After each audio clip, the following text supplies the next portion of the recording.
Como um pecador pode ser aceito por um Deus santo? A resposta da Bíblia é clara: justificação pela fé. Hoje, no programa Verdade e Vida, o reverendo Hernandes Dias Lopes traz uma mensagem sobre a graça que nos declara justos diante de Deus. Fique com a gente.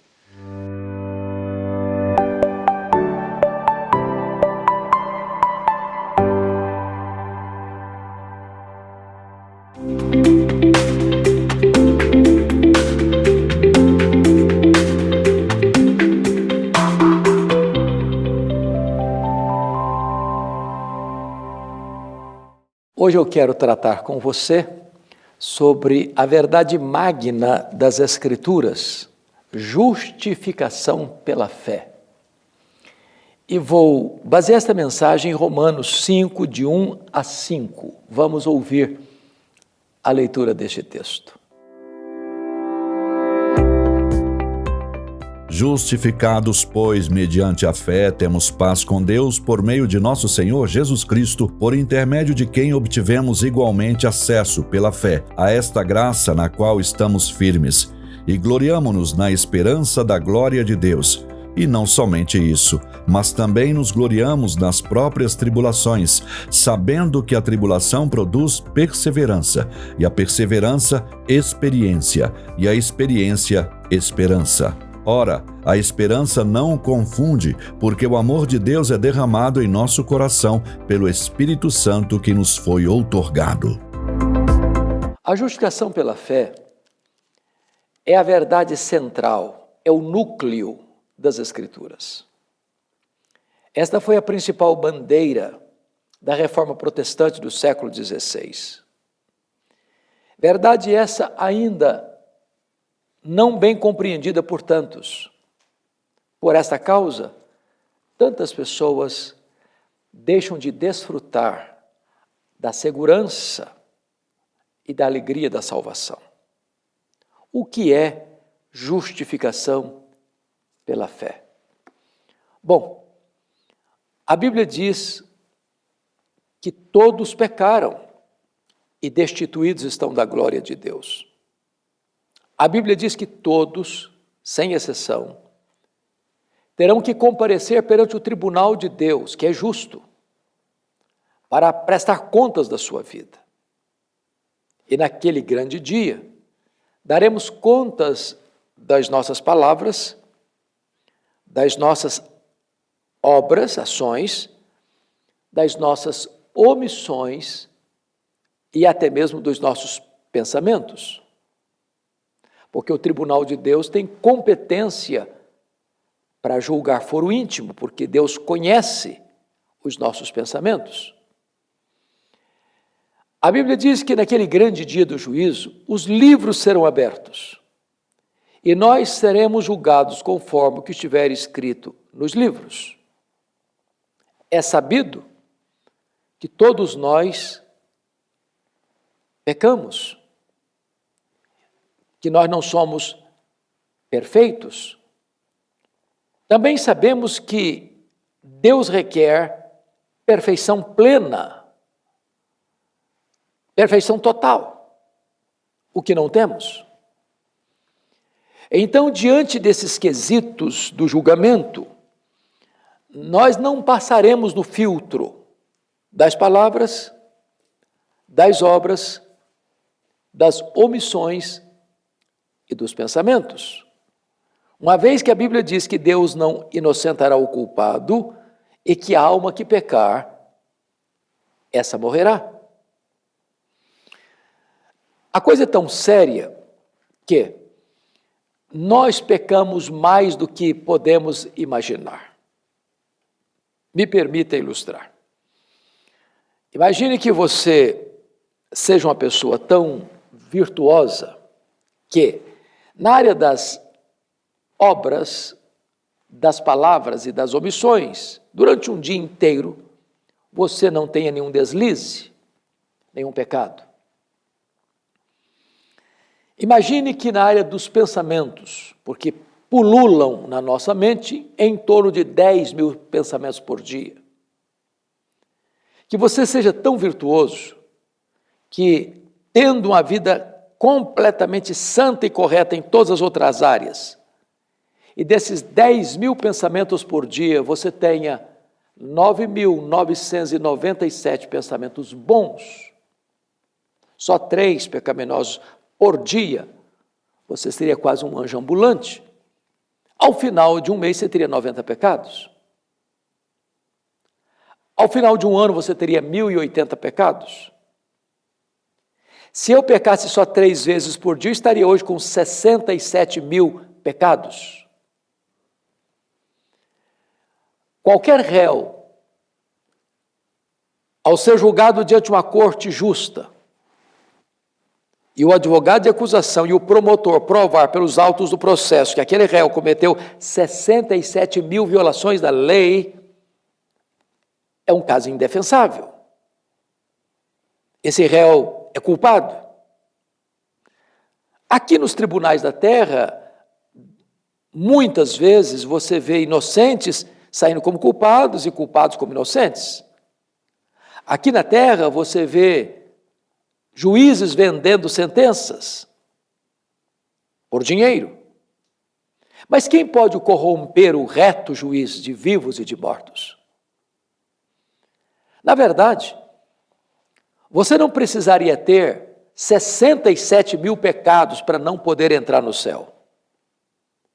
Se você tiver um único pecado, você não pode entrar lá. Sabe por quê?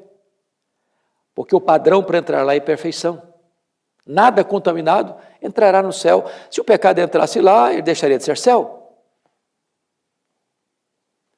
O problema é que você pode argumentar, bom, mas eu faço mais coisas boas do que coisas erradas. Talvez até acredite nisso. Mas você comprometeu o padrão. Me permita ilustrar de novo. Imagine que você vai fazer um omelete na sua casa para toda a sua família. E você pega 10 ovos e quebra todos eles dentro de uma grande frigideira.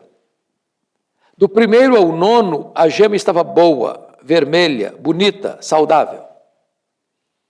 A hora que você quebrou o 10º ovo, ele estava podre e caiu lá no meio. Quanto do omelete você estragou? Claro, todo ele. Por quê? Porque o padrão é perfeição. A Bíblia diz que se você guardar toda a lei e tropeçar num único mandamento, você é culpado da lei inteira. Por quê? Porque o padrão de Deus é a perfeição. E eu não sou perfeito. Você não é perfeito. Então todos pecaram e destituídos estão da glória de Deus. Então você pode argumentar, bom, mas se é desse jeito, não tem esperança para mim.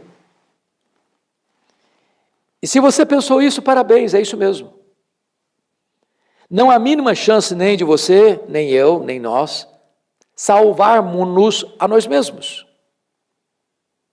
Mas aquilo que você não pode fazer, Deus fez por você.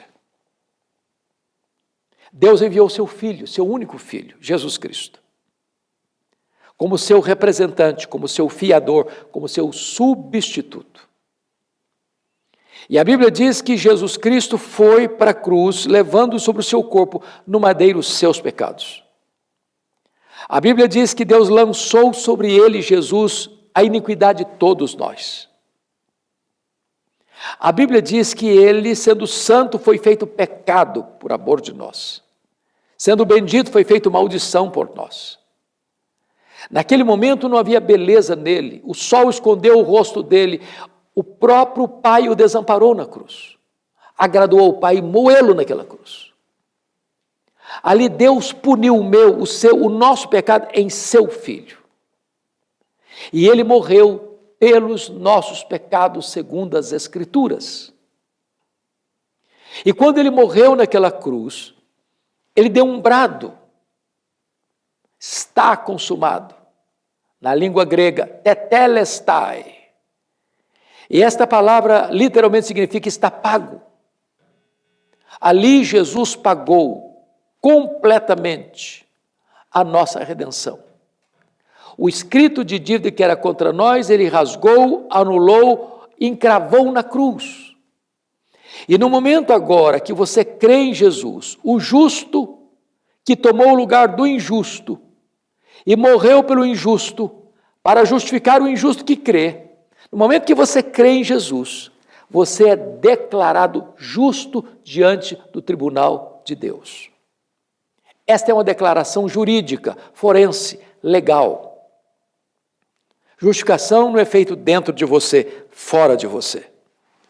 Justificação não é um processo, é um ato.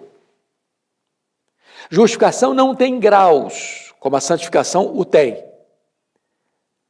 A pessoa que acabou de crer em Jesus está tão justificada quanto aquela que nasceu num berço cristão e confessou Jesus lá na sua infância.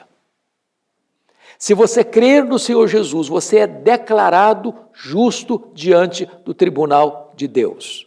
Sua dívida está cancelada porque foi paga, não com ouro, não com prata, mas com o sangue de Jesus. Mas a justificação é mais do que perdão. No perdão você não tem mais dívida, mas na justificação, Deus vai lá na sua conta, no tribunal do céu, e além de você não ter mais dívida, não ter mais débito, Deus faz um depósito de valor infinito na sua conta. Toda a justiça de Cristo está na sua conta. Aquele que não conheceu o pecado, ele foi feito pecado por nós, para que nele nós fôssemos feitos justiça de Deus. É por isso que Paulo diz, justificados, pois, mediante a fé, temos paz com Deus. Justificação é este ato legal, que você recebe esta verdade pela fé. E quando você crê no Senhor Jesus e é declarado justo, a sua relação com Deus é restaurada. Você é reconciliado com Deus. Então você tem paz com Deus. Você tem acesso a esta graça na qual estamos firmes e nos gloriamos na própria esperança da glória de Deus. Então tem três coisas aqui. Com relação ao passado, você tem paz com Deus. Com relação ao presente, você tem acesso à graça. Com relação ao futuro, você tem esperança da glória. Paz no passado, graça no presente, glória no futuro. Esse é o fruto da justificação pela fé. E esta é uma verdade tão gloriosa, que foi a bandeira principal da reforma protestante do século XVI.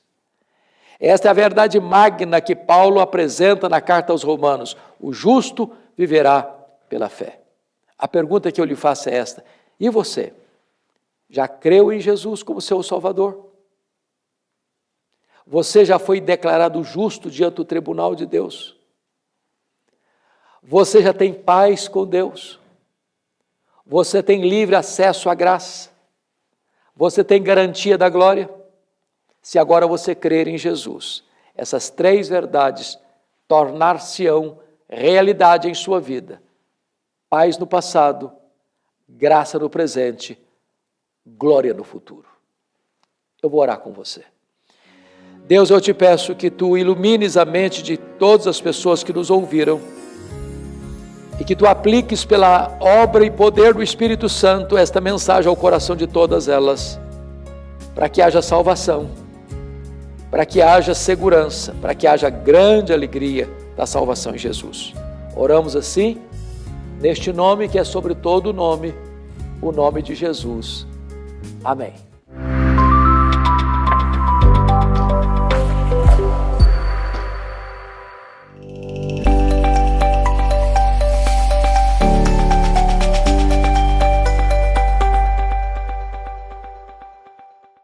Somos justificados não por méritos, mas pela fé em Cristo. Essa é a essência do Evangelho que anunciamos. Torne-se um parceiro do Verdade e Vida e nos ajude a espalhar essa verdade. Entre em contato com a gente, o WhatsApp está aparecendo aí na tela, o código de área é o 11 947 18 94 50. E a gente vai mandar esse presente para você, um devocional Gotas de Esperança para a Alma. Aproveite também para seguir o canal Verdade e Vida nas redes sociais, sempre buscando o @canal Verdade e Vida. Proclame com a gente a graça que salva.